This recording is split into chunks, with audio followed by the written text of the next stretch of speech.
One of the greatest directors of the modern era is Robert Zemeckis, and he had a big hit on his hands when he directed Who Framed Roger Rabbit, based on the film Who Censored Roger Rabbit. But Robert Zemeckis has now come out and said that Disney would never, under any circumstances, agree to continue the story of Roger Rabbit because it's essentially a different company.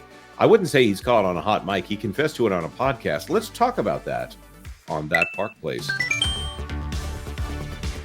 Hello, I am Jonas J. Campbell, an investigative reporter for That Park Place, and today we have a story out of, well, the Twitters, otherwise known as X, and an account called @NowIt'sKnown, otherwise known as Mac. We do love Mac, and he tagged me in this, and I appreciate that he did it. As you can see right here, Mr. Robert Zemeckis is talking. I was very surprised when I heard this. Robert Zemeckis is one of those directors that he's always pushing the boundaries as far as technology goes, and he has done films for Disney. The most recent one that I can think of would be A Christmas Carol, which is the 3D animated, CGI animated. It was released in 3D, the one starring Jim Carrey as Ebenezer Scrooge. It's actually a pretty good retelling.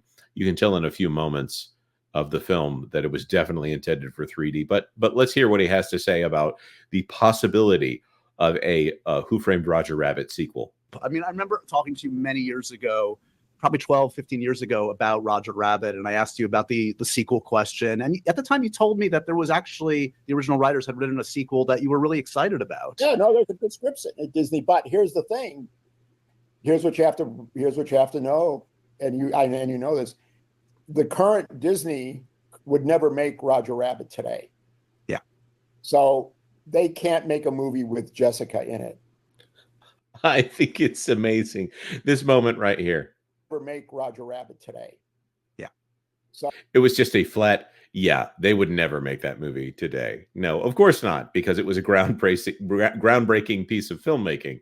The deals that had to be made in order for Roger Rabbit to happen, this may not be what they're referring to. In fact, we'll get to that context in just a moment. The idea of Bugs Bunny and Mickey Mouse on screen at the same time, the fights over who gets to be on screen when, and they ended up determining that they had to both enter the frame at the exact same time. The number of deals that had to be made for that, the fact that Steven Spielberg had to pull his weight in order for that to happen, the fact that you get this amazing director here, obviously an Eisner era thing, and then it soured right after. Apparently, Steven Spielberg felt that he had the rights to Roger Rabbit. Disney felt that they had the rights to Roger Rabbit.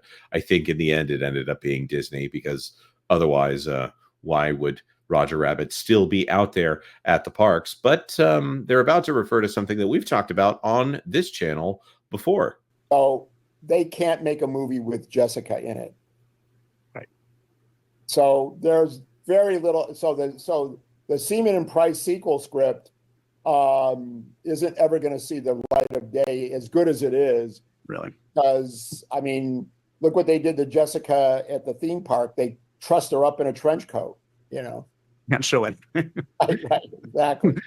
Was Eddie Valiant in there? Obviously, we lost the great Bob Hoskins. Was there a way to include him? Well, yeah. Well, I mean, all right. Well, Eddie Valiant was one of my favorite characters growing up. It was a funny thing to me that I found Roger irritating as a child and found Eddie Valiant to be the fun one, which and then Bob Hoskins went on to do the Super Mario Brothers movie. And I enjoyed it as a kid, not realizing why they made it incorrectly. But we've talked about this on the channel. There is a Who Framed Roger Rabbit ride out there at Disneyland in Anaheim. Never been out to the Anaheim location. I'm an East Coast guy. Usually we have Vash here to talk about the West Coast. But there was a storyline. They were going to shut down the Who Framed Roger Rabbit ride and replace it with a DuckTales ride. We've got a video on this on the channel, also covering it on That Pod Place in a different, more in-depth way, if you want to hear more about the DuckTales ride there. But instead, because of budget cuts, they ended up adding a storyline about Jessica Rabbit being a detective in some way. And so they instead of having her in her dress, they have her in a trench coat that is, I mean, it is covering every single thing. It's a trench coat. It's exactly, you know what a trench coat looks like. So covering pretty much every inch of her, and she's also got a hat on as well.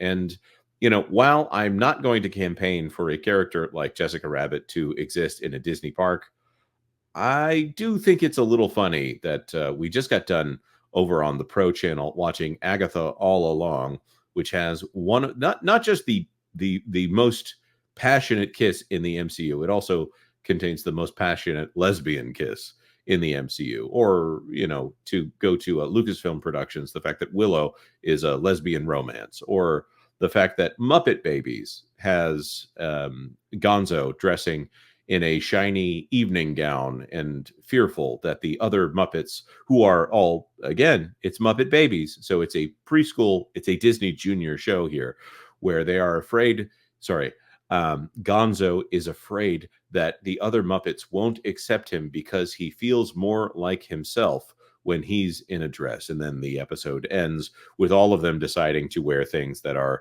the girls wear things that are more masculine and the boys wear things that are more feminine. So forgive me, having a Jessica Rabbit as you drive by in your Benny the Cab vehicle out there at the Roger Rabbit ride, that's unacceptable. Or the idea of doing a Who Framed Roger Rabbit sequel here, that's unacceptable. But Disney does so much right now that that they are judging you for the idea that Jessica Rabbit might be a pleasing draw for the audience here. Or maybe you could just put her in a cleaner outfit. I don't know what the best way to put that is here. Fascinating to think that they would refuse to work with a guy like Robert Zemeckis. I think the last time I heard of Disney working with a big name director on something that was not a controlled franchise was probably Steven Spielberg working on the BFG. Not a bad film, and Mark Rylance does a fantastic job in that one. But struggling to think of anything Disney has done since then that has not been safe and very specifically pointed towards pushing a franchise forward. That being said, we want to throw this to our commenters here. What do you think about this? Would you have you seen Who Framed Roger Rabbit recently? What do you think about those statements from that dastardly Donald Duck? I don't think he actually said the thing that he supposedly said there on the piano. And would you have wanted to see Robert Zemeckis come back and do a sequel to Who Framed Roger Rabbit, that classic of cinema? They erased this from Disney Plus, so you can't go looking for it. But there was a great episode of Prop Culture where they go over Who Framed Roger Rabbit. That has, of course, been stricken from the record over there on Disney Plus. Maybe if there's someone out there that has the file somewhere, maybe you could watch it there. Of course, like this video if you like this video. Tell us your thoughts on all this in the comment section down below. And if you wouldn't mind, consider subscribing to That Park Place for all the news that should be fun. Thanks for watching That Park Place News. For more information, consider checking out www.thatparkplace.com. And don't forget to subscribe, share, like, and send this out on your favorite social media accounts.